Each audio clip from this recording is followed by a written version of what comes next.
Welcome to episode 150 of Beyond the Brick. I'm Joshua Hanlon. And I'm Matthew Kay. And this episode of Beyond the Brick is brought to you by Brickmania.com. For a limited time, buy the Humvee Force Recon team and get 6 custom decals for free. So you can find that deal at Brickmania.com. I'll make sure to put a link to that deal in the description of this video so you can check that out. And all the other cool products they have over at Brickmania.com. Now, for this episode, we're really excited to have Joe Perez joining us. You might know him on Flickr as Mortal Swordsman. He can be found at brightbricks.com, and then joeperez.co.uk is currently under construction, his personal website. And he is 37 years old and works with the Brickish Association to build some professional Lego models, and then he also does some personal building of his own. So, Joe, it's really awesome to have you on the show today. Hi there, guys. Thank you for the invite. I'm honoured. No problem. And if you just want to start off by talking a little bit about the Brickish Association, what you are a member of, kind of how that works, and what all takes place with that. Yeah, sure. The Brickish Association is effectively it's an adult-based, Lego fans, and they for people who live or have lived in Britain. Lots of great builders part of it, and we do shows as often as we can. It's a great community to be part of, really. And now a lot of American Lego users groups tend to center around maybe like a clique of a couple people, and they're sort of small scale, really informal. But Brickish seems more like an official organization with membership dues. Could you talk about any of that? Like, what does it take to be a part of it? All that kind of stuff. Yeah, well, you're completely right. There is a full membership. I mean, there's probably over 100, if not more, members. I'm not sure of the exact numbers, but it's definitely a large group, and they have an annual meeting, AGM, if you like. They have a Christmas party. And we try probably every three months or so, 2 to 3 months, that there's a large show on in England or Britain that as many people as you can turn up, and they are great. They're great events, open to the public, obviously, and we turn up and show our models and have a good time. Have a few beers afterwards as well, which is always good fun. But it's a great society to be in. I'm not sure about how it compares to others, but it's very British and good fun. Definitely, yeah. That's I hear a lot of good stuff about it, so it's always nice to kind of hear someone give their take on the Brickish or another organization like that. Yeah. And we've got people like James Pegram, who you've featured, and various other people that you've featured, and they're great lads. We're all very social, and we have a good time. So. Mm-hmm. Yeah, sounds like it works really well for you. And so that's, if people are interested in maybe checking some more out about that, or interested in joining possibly, that's brightbricks.com is the website? Well, Bright Bricks is the company I work for. Oh, sorry, yeah, the Brickish Association. Sorry, I got that mixed up. Josh got a little slipped up there. We didn't mean it. Yeah, that's right.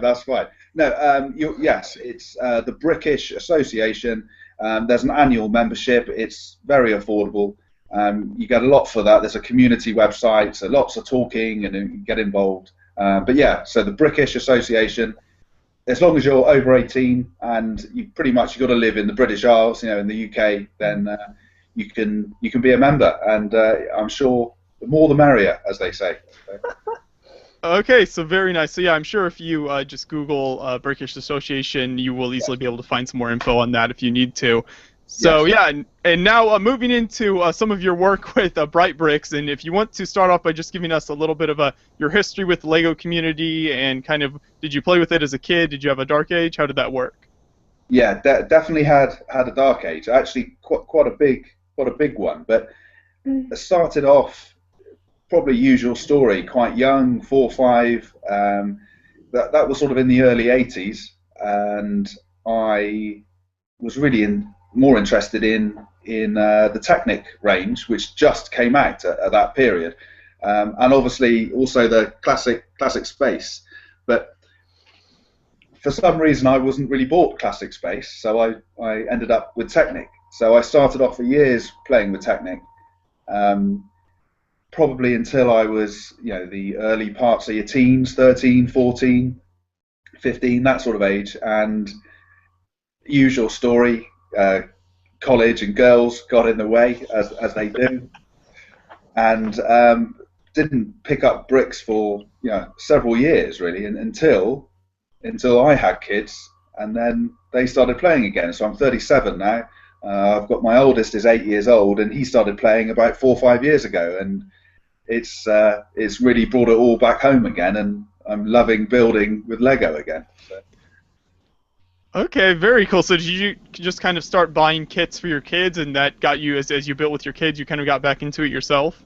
Yeah, they were given a big box of Lego from a family member, and it was sort of, Daddy, what do I do with these? So I was like, right, son, let's get started.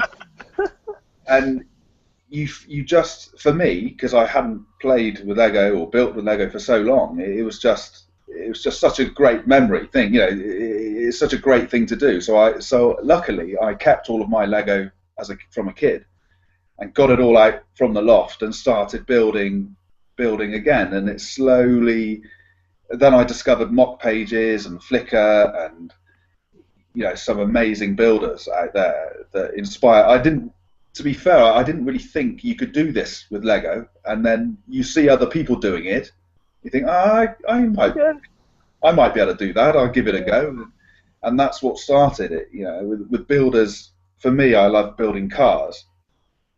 And there were some great builders out there that you'll know, Nathaniel Kirpis, Nick Barrett, Firas Abajaba, and all these, Ryan Link, all these quite famous people, and they inspired me to think, I won't be able to do it as well as them, but I'll give it a go. Certainly. Now, a lot of other people have other artistic pursuits that they've maybe kind of gone after. Or do you have any other do you kind of paint, or do you sculpt with clay, or is Lego really your only maybe creative outlet? I don't know if I really want to use that word, but yeah, no, I understand. I think I'm a martial artist, but that's not quite the same. But I've always been interested in creativity, doing things, working with tools, working with my hands, but not really so much painting or sculpting. But this is what's so perfect about Lego, is that it gives you so many different avenues to express, and maybe I was wanting that, and I found it again. That's probably what happened. That's awesome. So yeah, Lego really is the perfect medium. That's really cool. Yes, exactly. So what was your transition like then, from just getting back into Lego and playing with your kids to what you do now with working with it professionally? Well, that's a good question, and it happened very quickly, and I think other people would probably be quite surprised at how quickly it happened. So I started building again 4 or 5 years ago, joined the Brickish, which we've just been discussing, went to a show. There I met a chap called Ed Diamond, who people will know him as Lego Monster online, absolutely fantastic builder, and can build anything. And he works for a company called Bright Bricks. And Ed and a guy called Duncan Titmarsh, who is the LCP for the UK, another absolutely fantastic builder. I was introduced to them and started talking, and I don't know how, but I ended up working for them. A year later, I'm now working for these guys, and I'm building absolutely crazy, huge Lego creations. And a year ago, I would never have thought it would have happened, and now I'm a professional Lego builder, whatever that means. So that's a crazy transition. Yes, it really is. It kind of proves that anything can happen. So maybe there's probably a moral in the story there, that follow your dreams, or make sure you follow your passions. Yeah. So do you feel like it has impacted your hobby in any way, either positive or negative? Obviously, you probably wouldn't want to say it's impacted it negatively, but has it maybe changed the way you appreciate Lego as a hobby, or? Yeah, it has, and it would be wrong for me to say it hasn't. I mean, it's a business now. These guys, Ed and Duncan, who started the business, it's their baby. They want that we've got clients, which we have to make happy. There's time constraints, and it is a business. So there are times when it's all hands on the pump, and everybody's working really hard to get the product out of the door. And in this case, it's a bespoke Lego model. But at the end of the day, it is playing with Lego, and although there are moments when it's difficult, most of the time, 90% of the time, it's enjoyable, really enjoyable, and working with creative people all around you, doing amazing, crazy things with Lego. It's just, I can't complain. I won't complain. Totally. Mm-hmm. So, is this your only job now, working with Lego professionally? Is that do you do that full time?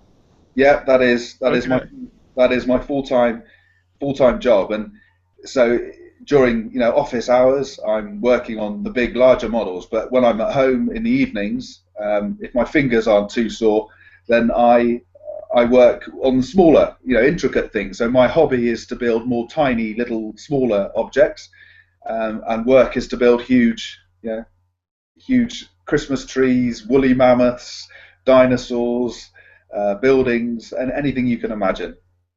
Mm-hmm. I'd be interested to hear then, what was the job you kind of transitioned out of to become a professional Lego builder? Was it something that used some of the same skills, or how did that work for you? Well, as in my previous job, you mean? Yeah. Yeah, well, I'm a surveyor by trade, so I've always been interested in real buildings, real life buildings, and structure, and I always appreciated architecture. So there is a crossover. There is an absolute crossover there, and I think if you speak to many builders or architects, they love Lego, and they have Lego at home. They are adults. They get bought Lego for Christmas, and I was another one in that type of field, a surveyor, and I appreciated the structure of Lego, and so there is a transition there. But I have to admit, building with Lego as a job is unique, I suppose. Yeah, I think there's a lot to be said for like the appreciation of like the physical space, like architects, designers, like you being a surveyor, but just like that physicality can carry over really well into model making and all kinds of stuff. Yeah, exactly, and I mean, it's one of those things that I think you are that way. If you're that way minded, we all must have that in us somewhere. Appreciation of structure, of art, of construction of some type, and it's a great avenue to explore in a small scale, in a relatively small scale. Totally. Yeah, I mean, it's all the fun of the fair, as they say. It's very much something I enjoy doing, personally and professionally. So. Mm-hmm. It sounds like you've had a really interesting, fascinating journey there to where you've come today as a builder, and I wanted to make sure we covered some of your builds, because you've done a lot of really awesome builds, both just for yourself and then also with your professional work. So the first one you want to talk about, I think it's one you actually have built there with you, is your black Stallion, which is this your most recent build you've done? Yeah, I think this is one that I've recently posted. If I can show people. Yep, there we go. Yeah. People might have seen it on the internet, on Flickr, mock pages, and I was very lucky that Brothers Brick picked up on it. But yeah, that's the kind of thing, small, intricate detail I'd like to do. I like to use relatively basic pieces. I'm not trying to be too crazy with illegal connections or using clips and pipes. I try and limit that, and but try and get it as small as I can. So that's the kind of thing I like to do at home, if you like. Yeah, and so you keep that kind of on that smaller scale, but it's still like, obviously with this horse, it's definitely recognizable, and you can definitely tell what it is, but it's on that smaller scale. And there's some really great parts usages in there. What's some of your favorite with this build? Was there anything that stuck out to you as you were building it that you liked? Well, the elephant tail at the end here, I think Lego call it the elephant tail or something like that. But I can tell you the reason I built this again, I built it a few years ago, is the new 1x2 bow piece, a very small bow. They're just brilliant, and they're so good for building creatures or building cars, or for building anything. Yeah, they're just brilliant pieces. And when Lego produced those, I knew the second they came out, I could rebuild lots of other things that I've built in the past, because I needed those pieces. They didn't exist then, but now they do. But again, it's a relatively straightforward piece. Yeah, so there's some cool parts like that you can use in smaller builds like that. And were there were I think you had a couple others there with you. If you just want to talk about a couple others you have with you there that you can show on your camera, and we can get a look at some of those if you want. Yeah, I mean, you can see my workstation behind. It's not huge. This is my stuff that I have at home in the living room. So it's just quite a small space. So again, it's only small things I like to build at home. But I've got here a little Golf GTi, VW, little car. So again, not overly technical, but people who know to build at this scale, it's very easy. Your one plate is a huge chunk, so you've got to be. It takes a while to get to this stage. As builders know, it looks simple, but it takes a while to get there. So there's a little Golf. Again, another car. So this is for Italian supercar fans. There's a Lamborghini Aventador. This is Miniland scale. So a lot of people build in a bigger scale. Again, this is actually quite small. Doesn't look so as I'm holding it now, but it is. You look at my hand. It's not much bigger than my. So it's a small build. I've also got. I like to build action figures, so superhero type figures. So one that I've currently got built is an Iron Man. So he's flexible. He can move his arms and legs. Again, same with the horse. I like to build things that's small, but they've got to have functions. They've got to be bendable and positionable and posable, so I can get those, those superhero chest and superhero poses. That's awesome. I find that those kind of figure builds, like especially figure builds, are some of the most difficult types of building that you can really do, just because you have to pack in all these different, techniques and joints and stuff into such a small space. That really requires, that is the premier level of difficulty in terms of Lego building. When you're building a big building or something, you can sort of do sloppy snot work, right? You can't really get away with that with a figure. No, you're absolutely right, and there's some great builders. There's some great figure builders out there, and they build some fantastic things at small scale. And you've got to be so detailed at such a small scale that it is a challenge, and it's a challenge to build big as well. But it's a different challenge when you're building small. Totally different challenge. Is there any particular technique that you maybe use to kind of when you're putting that Iron Man figure together? Is there a particular do you sketch out the schematics of how you want it to sort of function, or is it just a matter of sitting down and building? With a lot of my builds, excuse me, not just with the figures, but I want the proportion to be correct.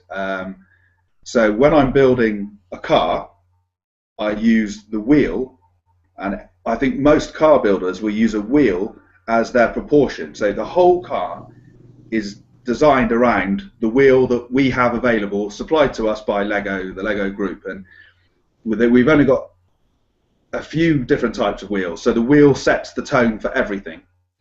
I then get sketches online. I get the ruler out, and I get it as accurately as I can by using sketches and calculations to get it correct.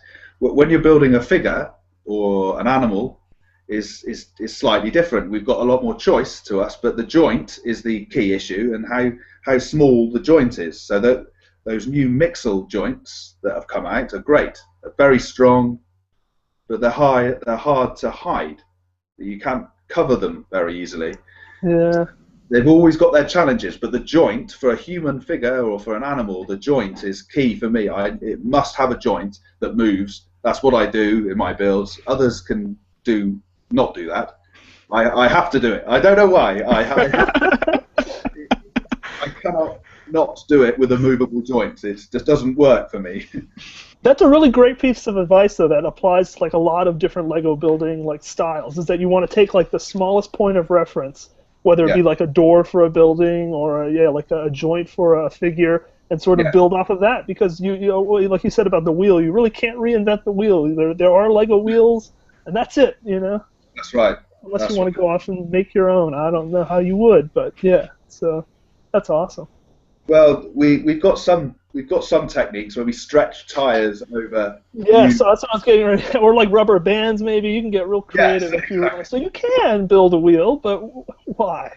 Why? No, I'm with you though. Why reinvent the wheel? We've got it there, and let's try our best to use it. What we've got. So, and to be fair, that Lego are bringing out loads of different wheels at the moment. Yes. Lots of new joints. Something I was only made aware of yesterday, that new series of racer sets have the hubcaps, detachable hubcaps on the wheel. So that's like a kind of a little bit of a mind-blowing thing. Like to have the hubcap separated from the internal, I don't know car terms, but... the hub and the hubcap, Yeah, are now separate, which is like, whoa, I don't know. And people are already mocking with them and posting them online, and... the great car builders will use them and do some amazing things. Totally. So yeah, that's some really fascinating look into some of your personal builds you kind of do there, and I wanted to make sure we talked about some of the builds you've done professionally as well. One that really caught my eye, that as I was looking through your Flickr feed, was your Titanitc Belfast Museum. That is this is a real building, correct? Yes, it is a real building. It doesn't look real, but they built it, and I had to build it in Lego. Yeah.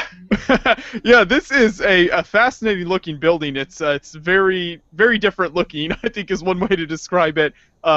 Really interesting. So what was kind of your thought process as you put this together? This was like a commission that someone requested, right? Yeah, the point is that it's for the Titanitc Belfast Museum. So it is a museum celebrating the Titanic ship. So the building itself was formed by 4 hulls of a boat, or 4 bows, the fronts of the boat, in a cross section, as you can see on the pictures there. And it's effectively 4 boats, 4 ships moving apart from each other. There's not a right angle in it anywhere. Everything is leaning over. There is literally no right angles in there at all. And I had to build that in Lego. And to add a bit more complexity, I had to do it live in front of people in a shopping centre, walking around, watching me do it. It was a challenge, without a doubt. And luckily I had help from Ed Diamond, the guy I work with at Bright Bricks. But it was a challenge, and good fun, but I just about got away with it, I think, and just about finished it on time. Just about. Just about, yeah. Yeah, that's very impressive. So, I mean, like you said, there's not a lot. It's kind of a lot of leaning and things going on here. What does the inside of this thing look like? Is it mostly hollow, or is there a lot of support in there and stuff? Well, yeah, that's a good question. The central atrium, the central area, is relatively open, hollow. And you can see right through it. Whereas each of the bows, each of the quadrants, there's so much internal structure in there. It's not very pretty inside, but you can't see it from the outside. There's hinges, bespoke hinges that are mounting each of the panels. It's difficult to explain, but there's lots of technique internal structure going on in there to hold it all together. All legal, everything legal techniques. You can do that at home with your collection at home. There's nothing illegal going on in there.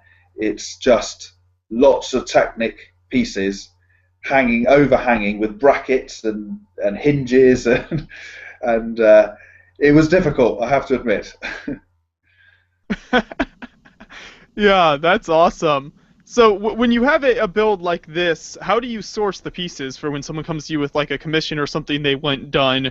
Do you kind of look at the building and say, here's what I need, or does someone else kind of get those pieces for you and say, here's what you need to build it? How does that work? Now, Duncan I just want to add an addendum to this question, LCP program, right? So you have a special relationship that involves like special purchasing agreements with Lego, correct? Or?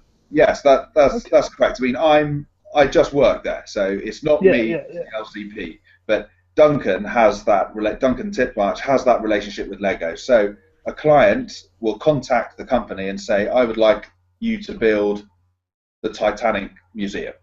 So we look at it as a group, we sit down, and it's decided who will build that. So in this case, it was me. So Joe, come over here, we're going to talk about this new build. How do you think you're going to build this? What pieces do we need? Have we got them in stock? Usually we've got, the company has, on average, at any one time, 10 million bricks. I repeat that, 10 million bricks. Wow. So we've got one or two to choose from, but guaranteed, just like at home, you don't have the piece that you desperately need. So we do go on Bricklink occasionally, but usually we buy from Lego direct, and we can get any current piece. They don't make special pieces for us. It's a current piece, so if it's in a set and it's current, we can buy it. It takes a couple of weeks to get to us, obviously, but yeah. And I'd also imagine that they would maybe limit you from buying like licensed parts or something like that, like a Star Wars Clone Trooper helmet, maybe. I don't. Yeah, we can't get things that are licensed. We cannot get licensed things, so it's the bog standard sets that we can buy from. But as soon as that single piece, for example, the Lord of the Ring, the one ring in the Lord of the Rings sets, yes, we couldn't buy those. But as soon as it comes out in a set, like a friend set, that we can buy. I'm assuming now we should be able to buy that piece. We haven't bought any, but I'm assuming now that it's not in an exclusive Lord of the Rings or the Hobbit set, we can buy it. Very logical rules, and even that with those, like what do they call, like a addendum or whatever to what you can do. That's still a pretty big, pile to pick from, as it were. Oh, yeah. So, yes, there is.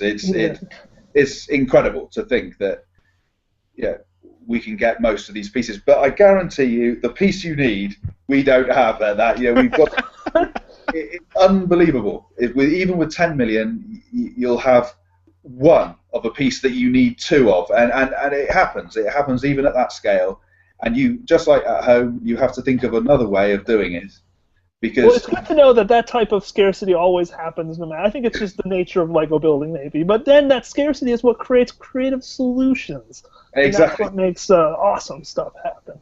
No, absolutely, you're right. And sometimes you actually come up with a better idea, and you wouldn't have done it otherwise because that piece was there. But you can actually come up with a different way, and it's sometimes better, not always. Yep. Mm-hmm. So how does it work then for the Bright Bricks has done a lot of really large builds over the years. Like one of the more famous ones I think is the Christmas tree you did a year or two ago. How does it work for those builds as far as like the amount of builders and how you guys plan those? Right. Okay. That's again another good question. So those builds take lots of people to make happen. So first of all, we design it. One or two of us will sit down and start designing the tree. In this case, the Christmas tree. I think it was 12 meters, that one. That was before I joined. So that it has a steel trunk inside. So we'll design that, and then we'll figure out how many people it's going to take to cover that steel in Lego. And it takes a team of maybe 10 people, several weeks, constantly working, covering it with Lego. Each piece individually put down, just like you would at home, just much bigger scale. So we've got designers. Luckily, I'm a designer, so it's the kind of thing I would design. And then we have people that are assistant builders that help us. They're skilled builders. They're very good at what they do, and they mass produce things for us, or they sit down with us and just help us build things. But we would lead the design, but you can't do it all on your own. I mean, I think Duncan in the past has done some things all on his own, and has spent weeks and all night doing it. But luckily now he's got staff to help him, and that's why I'm there. So. So that's nice. You guys are able to come together, kind of playing it out for those big projects like that. What are some other ones? The Christmas tree, I think it seems like really kind of made the rounds on the internet, and a lot of people heard about that. What are some other ones that maybe more recently you've participated in that are some of the real big ones they've done? Well, we've done lots of Christmas trees, funnily enough. Okay. They are very popular, but we've built a life-size woolly mammoth, for example, and the public come and they build large bricks. So a normal brick is that big, and we ask them to build 8 times the size or 6 times the size. So they build a brick this big, and we then put it on the woolly mammoth in front of them. So we've done that, and that's life size. So it must have been 10 foot tall in places. We're currently building, or the company is putting on a show called Bricks in Motion, and Ed Diamond built an 8-meter long Queen Mary, a large cruising ship. And that's 8 meters long. We're also building a 6-meter rocket, like a bit sort of retro-looking Tintin-esque or maybe Thunderbird-esque rocket with the public. We're always building crazy big things, and it's a lot of fun, but it's also a lot of work. That's awesome. Are there any commissions, I don't know, maybe if you can think of any off the top of your head, maybe the oddest or weirdest commissions that someone has come to you guys and said, I really want you to build this for me? Is there anything you think of that's been a little odd for you? Well, there are lots of things that we're not allowed to build. And I don't want to say too much, but some people come with absolutely crazy ideas. So, but anything to do with alcohol or any late night activity, we're not allowed to build. But some people do want them built, believe it or not. But we build large cats and dogs for certain company logos. Okay. It doesn't surprise me what can happen. I mean, I'd love to tell you what we're building now, but it will be in the press, and sci-fi fans are going to go crazy over what we're building now. I mean, it is absolutely incredible. We've just started it, and when it's published and when it's out there, you'll know what I'm talking about. It is unbelievable, and it's going to be very exciting for sci-fi fans. So. Okay, nice. A little teaser there then. Hopefully, just give us a taste of something to come in the future. That should be cool. Is there any idea when that's going to be done? If people are looking out for photos and things of that? Well, I'm not sure when it has to be. Literally, we've just started talks about it, but in the next few months, that'll be posted. But at the moment, we've put a big show on Bricks in Motion, which is the history of vehicles. So we've got 3-meter long Zeppelins, airships.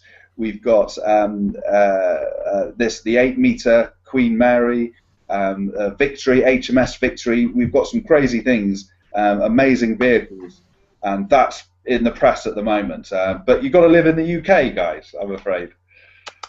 Yeah, we're missing out on it over here, but it sounds like it's really cool, so at least some people can see it. Yeah, well, if you... hop some builds over the pond. You got to hop some builds over the pond. Really. That's exactly it. Exactly it. We'll do that. We'd love to come over there and build some stuff. But obviously, you guys have got a few LCPs over there already. So, no. But we had 2 in one city actually. Yeah. Exactly. Nathan and Sean. Yeah, but I think your territory is a little bit cooler. Maybe I don't know that all of the United Kingdom. I'll take that. over New York. We've got it quite good over here. So definitely, that's awesome. Very cool. And another build I wanted to make sure we talked about that was a really neat build you done that I believe was for Bright Bricks, if I'm not mistaken, was your Megalosaurus build that you did. This is it's hard to tell from the photos. How big is this build? I did two, but I think the one you're showing is just over 2. If you were to stretch it out, it's about 2 meters long. So not huge, but still a challenge. I mean, there's probably 20,000 bricks in there at least.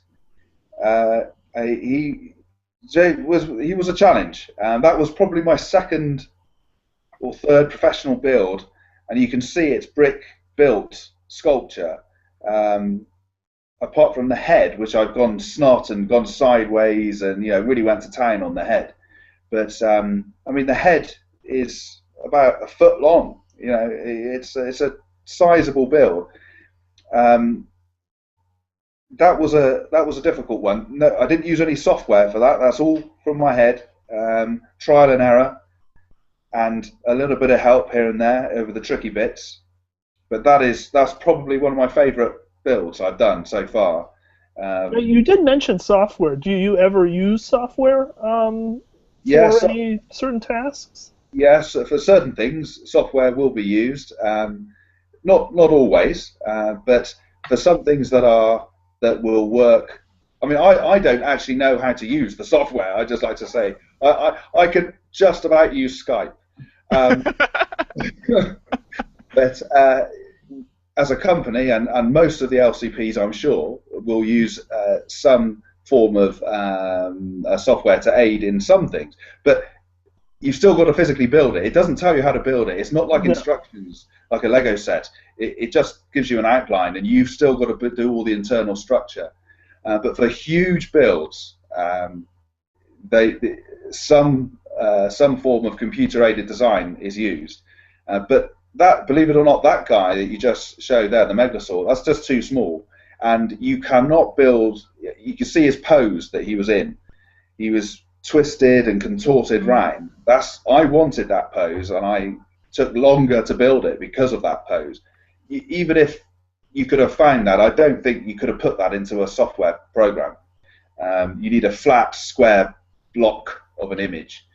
But yeah, it's one of those things. If you can find an image out there, I'm sure some would use the software, and it's not easy using the software. I can promise you that. I don't envy the guys who use it. I prefer just using my mind. Yeah, those 3D modeling programs are there is a definite learning curve on sort of mastering. Yeah. And the people who put the image into them, they are very skilled as well. It's not just the physical builders who have got to build it at the end and interpret it. It's the guy who puts it in the first place. He's very clever, or she's very clever. And it's beyond me. I'd rather just pick up the bricks and trial and error. That's how I do it, and it doesn't always work, but we get there in the end. Talent required at every level. I'd like to think so. Yeah. Yeah. Mhm. Oh, that's really neat. So yeah, it's really cool to see some of the builds you guys are able to do with that. Now, do you have any projects planned for the future? You talked a little bit about some of the stuff Bright Bricks are doing. Do you have any personal projects you're working on right now? I'd love to mention more about Bright Bricks, but you can appreciate that is all sort of top secret in a way. But personally, maybe not as interesting to the greater public. But for me, my level, I'm working on. I've shown you the Iron Man, my little Iron Man. I'd like to build a scene with a few more Marvel figures. I built them in the past, so something like the Hulk and another Iron Man maybe, and Wolverine, that kind of thing. So a scene involving that, maybe even mix in some DC stuff like Superman and Batman. And I'd also like to build, people who know my work online, I use the avatar. I've got a phoenix, a firebird as my logo, if you like. I'd like to build a sort of a life-size one of those. But that would be big for me. At home, that would be a big build. Yeah, spend a little more time on that, not your usual kind of Yeah. smaller types you usually do. Yeah, and I'll always build cars, so there'll be another car along somewhere. So Nice steady stream of cars, which are always cool to see. Really that's well done right. car models. So those are nice. Now, I'm guessing you personally make it to some conventions yourself. Does Bright Bricks ever take any of their larger builds to any conventions in the area? Yeah, I mean, although it's a company, at the end of the day, the people who run it are fans of Lego. Okay. They're just like all of us. They absolutely, just like us, they love Lego. And when a show comes along, we try and go there, just like any adult fan showing his stuff. And so yeah, they will go to as many as they can go, basically. And it's a social thing as well as showing your models. It's nice to talk to other people like us who like Lego, and Lego is popular, but maybe not so many people talk about it as they do when they're at the shows. So we go to as many shows as we can. There's one just gone a few weeks ago, Brighton Model World. We had one around Christmas, Brick 2014, and there'll be another one next year. My personal favourite is one called Steam, and it's in Swindon. And that's where I met Bright Bricks, so I've got a affection for that one. Okay. So do you usually try to bring some of your personal builds to show there as well, or how Yeah, does that work for you? yeah. I try and bring a little bit of both, basically. I go there. I work there now, as it's a work day for me when I go there now. But I always try and sneak in a few of my personal builds on the end of the table. Mm-hmm. That's really cool. So what is the general public reaction like to some of the larger builds that you guys have done when you bring those to conventions? Is there probably, I would imagine there's a pretty good reaction then usually to those. Yeah, yeah. I mean, that's one of the most incredible things is people. We always when you look at your own work, you get used to it. It's in front of you. You're working on it for days, weeks, and you get used to it. But the public, they walk around the corner and they see an 8 meter long Queen Mary, ship, and they're just in awe of it. And they just, wow, it's incredible, it's amazing. But we're so used to seeing it, and we're so used to seeing other fantastic builds. But when the public see it, they go crazy over it. It's amazing. It's really, really nice. Mm-hmm. That is really cool that you're able to display like that, and yeah, people really enjoy seeing that stuff at conventions, so that's always nice. Yeah, it's lovely. It's a lovely thing to do. It's a really nice social thing to do, and kids and adults all love it. So.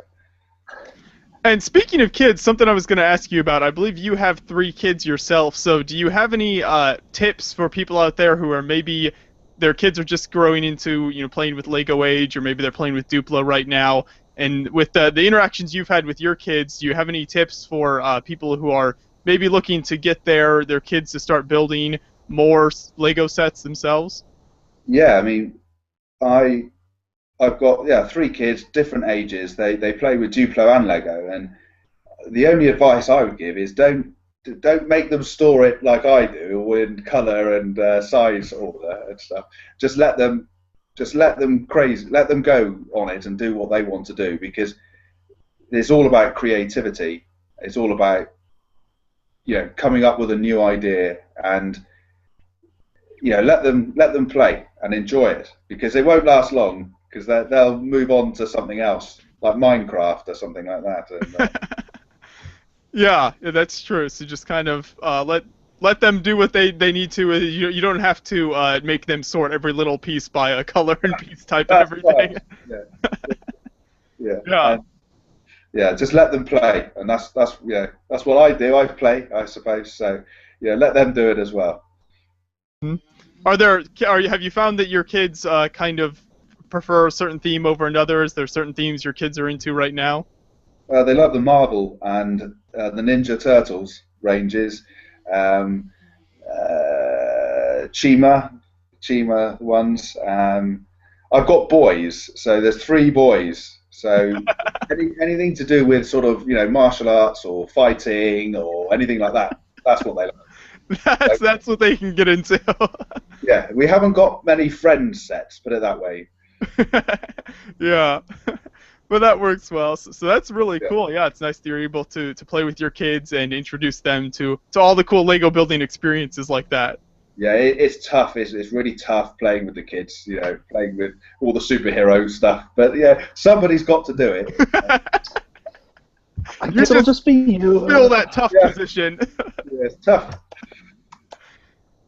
Very cool. Well, I think to finish it out for us tonight, this might be a bit of a hard question, but with all of the really cool big builds and stuff you've done and your personal builds and everything, do you have any dream Lego set that you would really like to see Lego make? Well, yeah, that is a difficult one. Well, I love cars and motorbikes and things like that, and aeroplanes, and so maybe something along that line. But Lego aren't allowed to do military stuff, you see. So I love the jets, but they can't make the jets. So, but something along that type of line, I would like to see. But I know that can't happen. So I'll have to keep on building them myself, I think. So. Yeah, just have to rely on some of the custom military builders out there, which there's some really good military builders doing jets and things like that. So there's some cool stuff out there like that. But it would be cool if Lego would make official sets eventually like that. But like you said, I don't think it's gonna happen anytime soon, at least, unless they have a big turnaround somewhere. That's right. Yeah. But still, something to look forward to.